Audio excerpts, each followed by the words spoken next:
je suis avec Monsieur Dillot et là on est à la découverte de la nature puisqu'on est au milieu des ruchers. Vous êtes donc apiculteur et qu'est-ce qu'on va pouvoir découvrir ici en venant pendant ce week-end?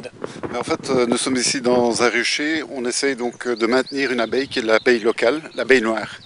Donc, on travaille sur un type de ruche qui est la ruche Waré, qui est une ruche écologique, dite écologique. Pourquoi? Parce qu'elle s'approche plus à la conception est en fait le nid d'une abeille. Elle conçoit en fait le volume d'une grappe d'abeille en fait. Et ce que nous faisons ici, nous essayons d'établir en fait une zone uniquement d'abeilles noires sur un étendu, mais ça on verra avec les autres apiculteurs s'il est encore possible de revenir en arrière et de vouloir prôner encore une abeille qui est en fait une abeille autochtone. Moi, ici, ce que j'ai voulu faire, j'ai voulu donc conscientiser au niveau de la biodiversité, l'intérêt de la nature. Et c'est pour ça que j'ai créé ce nichoir derrière vous, là, qui est un nichoir qui est un hôtel d'insectes.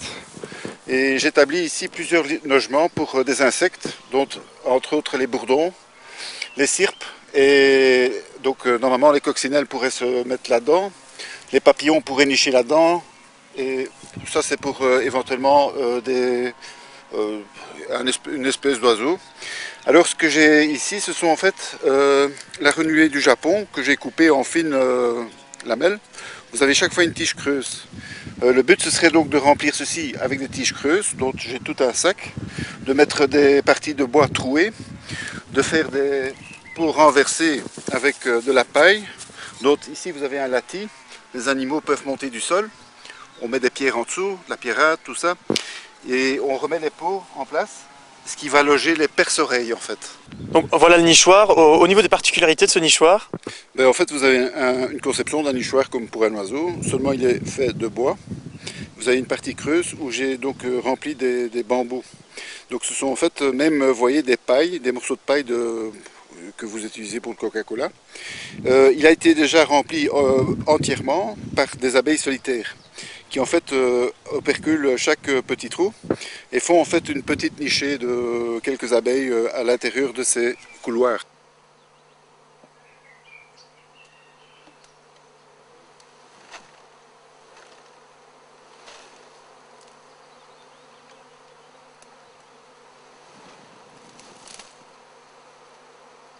Et alors pour les personnes qui vont visionner ce reportage et qui s'intéressent peut-être de près à l'apiculture, avec qui est-ce qu'on peut prendre contact? Bon, entre autres avec moi, mais je voudrais surtout, et j'en profite pour l'occasion, remercier Benoît Dupré qui m'a parrainé en apiculture et qui habite Tilf. Alors c'est en fait lui qui est le meilleur maître pour s'il y a des gens qui ont des problèmes on peut s'adresser à lui. Je vous donnerai ses coordonnées, donc c'est Quai de Lourdes, le numéro de téléphone c'est 04 388 23 45. Les Wallonie Week-end, bienvenue, retour aux sculptures, et ici on peut le dire, il y a beaucoup de fontaines, donc j'imagine que ça doit être la spécialité. Je vais vous demander tout simplement de vous présenter, de dire qu'est-ce qu'on peut découvrir ici durant ce week-end.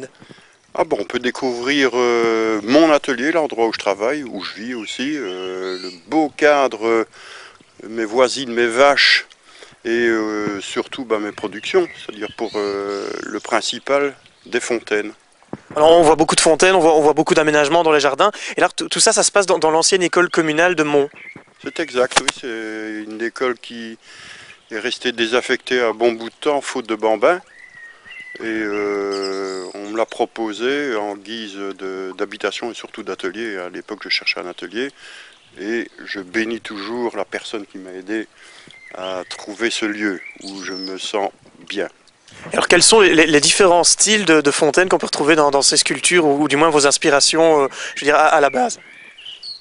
Je me suis fort intéressé à l'eau et j'ai développé quelques systèmes de mouvement d'eau. En fait, j'aime bien de pouvoir montrer aux gens de façon à ce qu'ils puissent prendre comment dirais-je, savoir ce que c'est réellement l'eau. Ça bouge évidemment, c'est à la base de toute vie ici sur Terre. Et le fait de les montrer, c'est un peu simplement pour les sensibiliser aux problèmes qu'on connaît déjà et qui risquent de nous tomber sur la tête un de ces jours, à savoir un manque d'eau ou le gaspillage de l'eau est très important. Et je pense que les montrer, mettre l'eau en valeur comme ça, est un geste qui risque d'être essentiel, enfin pour l'avenir. Eh bien, puisqu'on parle de les montrer, je vous propose de les découvrir en images.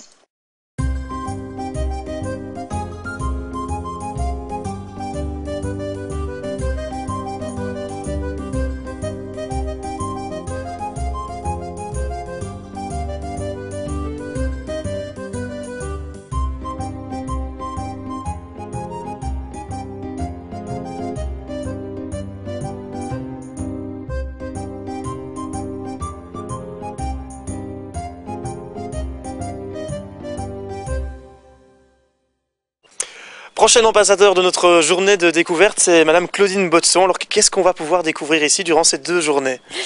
Bonjour, ben voilà, donc ici c'est exposition avec donc des pièces que j'ai déjà réalisées au four papier, aux cuissons raku, ou bien même des majoliques ou de la terre sigillée. Et alors je fais des petites démonstrations, enfin que je vais commencer, de tournage ou de modelage.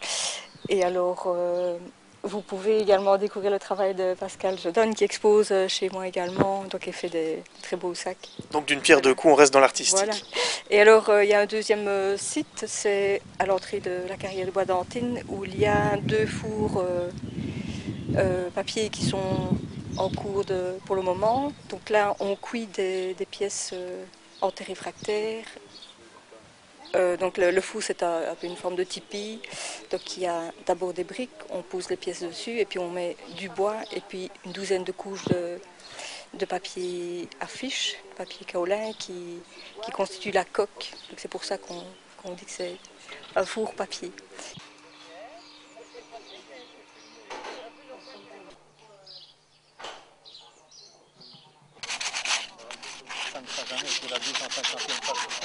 À la découverte de nouveaux ambassadeurs, aujourd'hui numéro 3 et 4, et on parle encore une fois de sculpture. Et bon, avant d'aborder vraiment le vif du sujet, je propose tout simplement que vous puissiez peut-être vous présenter. Franco Mancini, donc sculpteur sur pierre depuis maintenant une quinzaine d'années. Voilà. Alors, on peut voir ici bon, les différentes sculptures, il y en a beaucoup, il y a différentes sculptures qui sont exposées. Maintenant, ce qui nous intéresse, c'est peut-être de connaître le cheminement de la pierre jusqu'à la sculpture. Donc, je choisis le bloc en fonction du projet et éventuellement la qualité de la pierre. Ça peut être du marbre blanc de Carrare, du noir de Mazie, de la pierre bleue du pays et même du grès de Poulseur. J'ai une sculpture que vous pouvez voir là-bas, qui a été réalisée en grès de Poulseur. C'est une pierre qui est relativement difficile à travailler, mais que je suis arrivé quand même à en faire une sculpture. Voilà, donc on peut arriver à ça aussi. Et alors vous êtes le fils de Monsieur Mancini, mais si vous êtes là, ce n'est pas exactement pour la même activité. Non, moi ici j'étais à la carrière de grès, des carrières Thomas de Poulseur, qui sont des carrières de père en fils depuis 1960 plus ou moins. Et mon père fait son activité artistique ici au sein de ma carrière, il a son atelier juste là dans le fond si vous l'avez visité. Et nous on a un travail beaucoup plus artisanal mais qui représente un petit peu la vallée, la commune, tout ce qui est maison en moellon, etc. On perpétue un peu cette tradition-là qui nous a été apprise par tous les carriers anciens, etc. Voilà.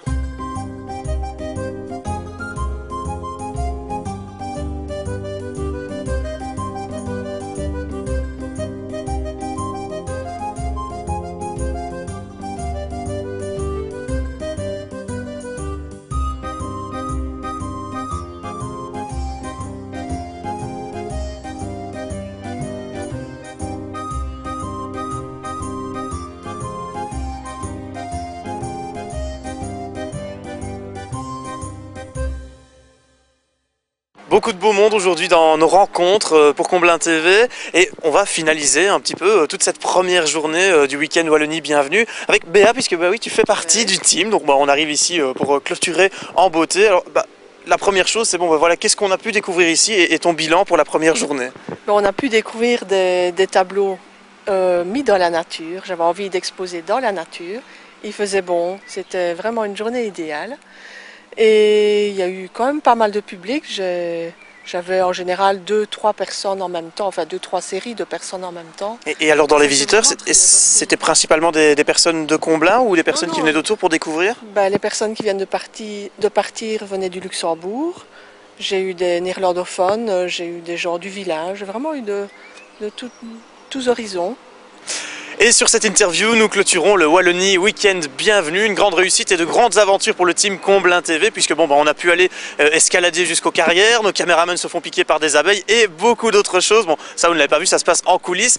On a pu aussi visiter un maximum d'ambassadeurs, bon, il y en avait 50, on n'a pas pu être près de tout le monde, mais ce que je vous conseille, c'est simplement de vous rendre sur comblaintv.be.